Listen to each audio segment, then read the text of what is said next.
And after deliberations, I didn't come out very sure I was going to win Universe, but I was ready for anything. So when my name was called, I was ready for that. If my name was also called for Universe, then I'd also be ready for it. Ako? Yes. Sa akin kasi, any crown, more than enough na eh. So, I'm very happy that I placed Miss Intercontinental 2016. You were the winner in the long gown, Long right? gown, yes. Okay. So, yun. Was that a surprise for you? Not really kasi I actually rehearsed like a few minutes before I rehearsed my gown. So, I think I put effort in that. So, I think naman I deserve that. Yeah, Kylie, you were my bet last year. Was also there. Thank you so much. Yeah, Really quick appreciate it. flashback. How did it feel after last year not winning anything? Very upsetting. That's why I said now feels so good. Yeah. Imagine top 15 ako, napangarap ko na yung view ko, nakita ko yung ibang girls na naka-crown na nag-wave. Ngayon, ako na yung nagka-crown na nag-wave. So it feels so good. Hindi mo alam talaga. Pero Yeah. gusto kong umiyak na it feels so good. Yeah, I also like the what you wore in the fashion show. This year? Yes, this year it was Thank great. you. Thank you. Although you didn't get any special award, right, for the fashion show, for the costume. Yes. So- I love Actually, you were You had one of the best fashion designers for Oh, that. thank you. Yes, Raho helped Raho, me. Raho yes. was my designer. Such a beautiful, wonderful person, and I loved my national costume. We wanted a modern take on it, and it was inspired by the pintados, which was it's the tattoos that the ifugaos tattoo on their bodies. So that's the inspiration of my national costume, and that's why it turned out like that. And I believe it was the most beautiful costume out there. Yeah. Also, going back to the question and answer, I loved your Thank you. the way you responded. Was it something you were prepared for that question, or did it come on the spot when you had the moment, or what? You know, every month, nagbabago yan. When you get into Binibining, you think, why do I deserve the crown? So you're going to come up with responses, and then each month, you build on it. It becomes stronger and stronger and stronger, hanggang sobrang sure mo na sa sarili mo. I thought about my answer the night before, but it wasn't complete. I thought, why should I win the crown tonight? So I was thinking, okay, this and that and that. But my final answer, I composed on stage. Okay. Jennifer, you came from a family of beauty queens, or at least local beauty queens from San Pedro. No, actually, my eldest sister is Hammond. She's Mutya ng Pilipinas World, Okay. 1976, and she competed for Miss World internationally, and she won the Miss Talent. So how did your family react when they found out that you won? I wanted to join. Yes. Actually, they were discouraged. No. Sige, sabihin ko yung totoo. They were discouraging me to join na. Kasi sabi nila, you're 25 na, you are self-supporting, alam mo yon.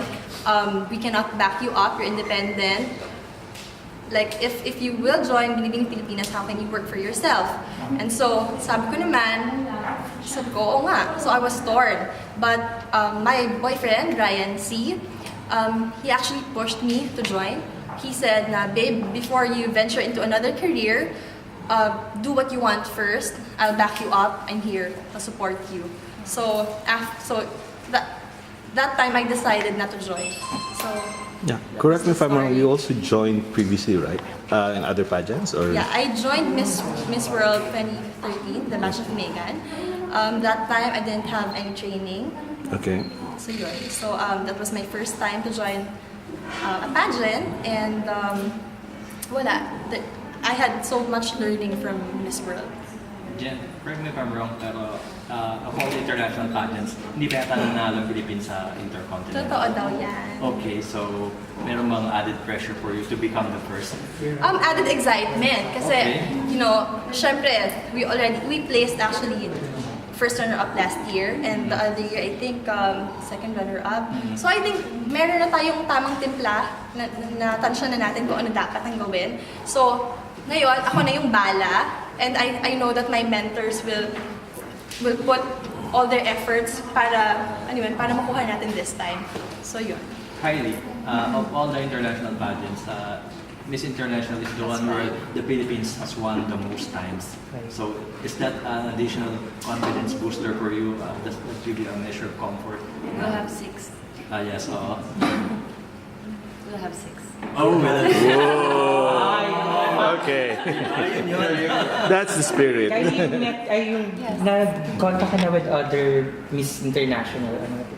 They commented on your Instagram. I know, and I couldn't believe it. And I followed Jessica Duarte. May Venezuela? Yes, from Venezuela. Such a beautiful person, beautiful face. You think sino sa mga sa kanila ang pinaka mga kalaban mo? Well, I haven't seen all of them. I've only seen a few. Indonesia, beautiful girl. Indonesia, Venezuela, Colombia, and they're all beautiful. And I'm looking forward to meet all of them in Japan. I'm so excited. So, girls, how ready you are in the competition for the international one in the scale of 1 to 10? So how would you rate your readiness? I would say I'm 8. There's still a lot of things to learn and a lot of things to work on. I believe that learning doesn't stop, and you improve every time you put effort in what you do. So yun, meron pang i-improve. That's why I'm giving you 8. How about Kylie? After the pageant, I could say 10. Wow. Ready now. So we're ready for the 6th. But the thing is, when you get into something, you have to study it. Miss International isn't like Miss Universe. Miss International is very different from Miss Universe. Miss International is very prim and proper. It's in Formal. Japan, so it's very formal. You have to know the proper etiquette. You have to have the proper knowledge of their culture. So I have to study more on the Japanese culture and learn what really Miss International is looking for. Because I trained for Miss Universe. Jen, in your opinion, what exactly are they looking for in Miss Intercontinental? To be honest, hindi ko pa alam. I haven't researched on that, but I know that I believe that what they're looking for is in me. That's why they picked me to be the Miss Intercontinental of the Philippines. Anything else that you are advocating? I want to talk to especially the youth of the Philippines, children of the Philippines, about mental health awareness. That mindset is very important. You have to learn how to think big because hindi lang sa education comes success, but education plus a proper attitude and mindset begets success. And I am also a part of the Natasha Goldberg Foundation, which talks about depression awareness, which is very relevant in the country today, especially since depression is not a sickness that is tangible, but it is something that people are nahihiya pang sabihin. And personally, I've been through that, and throughout my reign, I will work with them more. How about you? Advocacy. What's your advocacy? So my advocacy is on self-reliance. I want to encourage people to depend on themselves for their needs. I want them to study hard, work hard, so that in the end they will be less of a burden to our society. So that's one of my advocacy. And also I am actually part of the Operation Smile. Me and Ryan are part of that. So yeah, that's one charity. That's one charity that I do. Last year was a pretty good batch. They were very did well in the international pageants. Do you think your group can surpass or at least duplicate the success? We will. Of course we will. I think we are equally, we're just equal, but then we have a lot more desire to surpass what they achieve. And especially the pageant industry today was boosted by Pia Wurtzbach and her win in Miss Universe. So we're very lucky now to be in this position. We're happy that we joined this year. I'm happy that I joined this year. This is the first time na aces and queens ang maghahawak ng Miss International and Miss Universe. You think yung preparation hindi ba parang mahahati? I mean, mas more on Maxine than you. I believe in our camp. I love aces and queens, and I think that they treat the girls fairly. May date na ba kung kailan mo sila?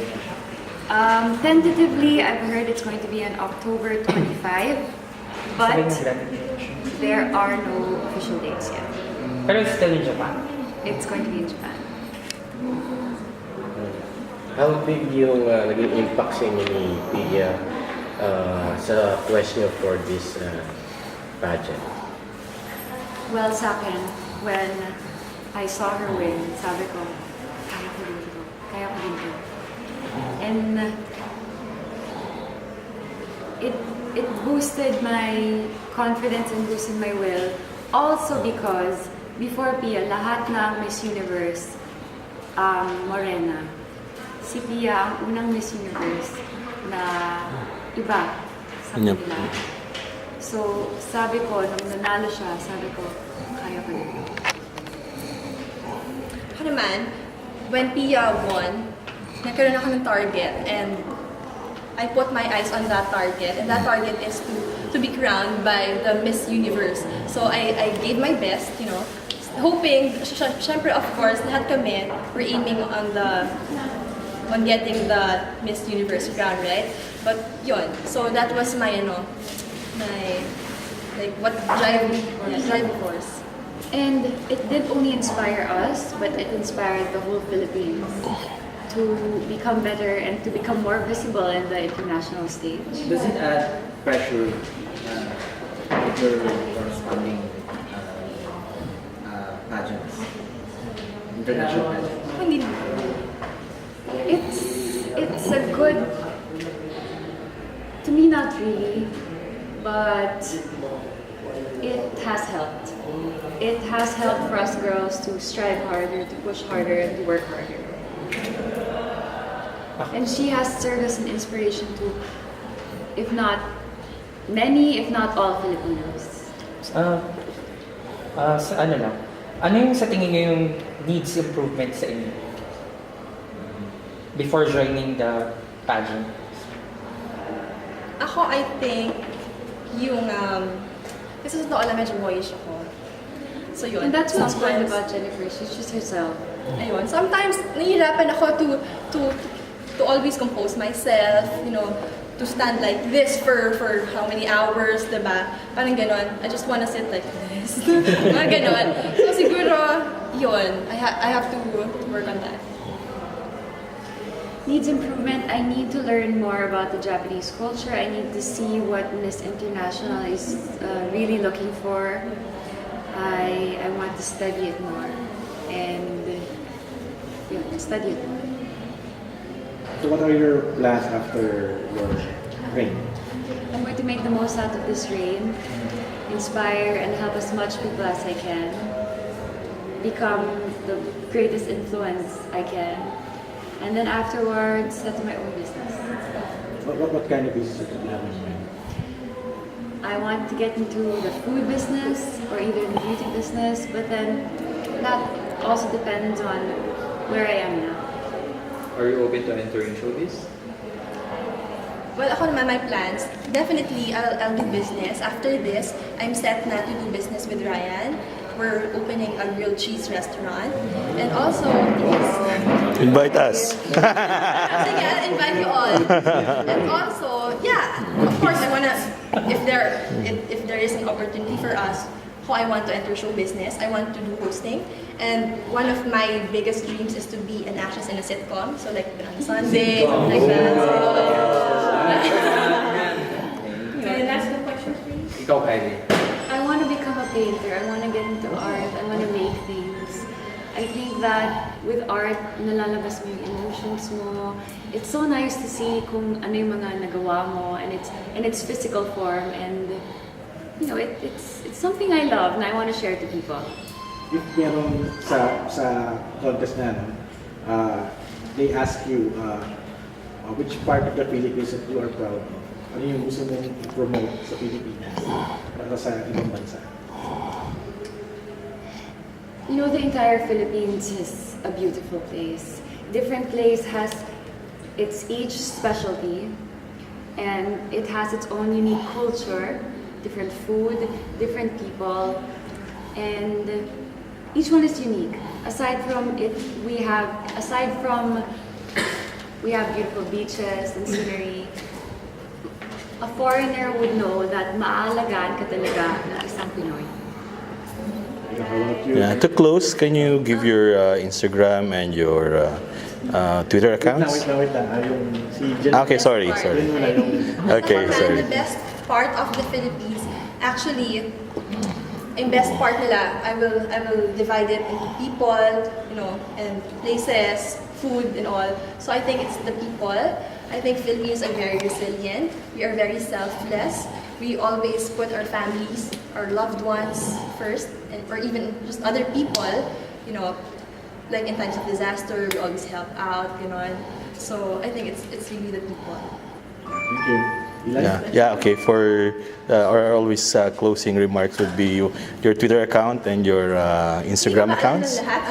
Because all of a sudden there are lots of wannabes and posers. Yes. Oh, what's yours? So my Instagram is @Hammond Jen, spelled as HEMMENDJENN, and my Facebook account, Jennifer Hammond. And mine is Kylie Verzosa, that's Z before S. And please also help visit the Binibining page. And Yeah, we our always do. store. Binibining Pilipinas And official. Pilipinas official. Thank you very much. Thank you.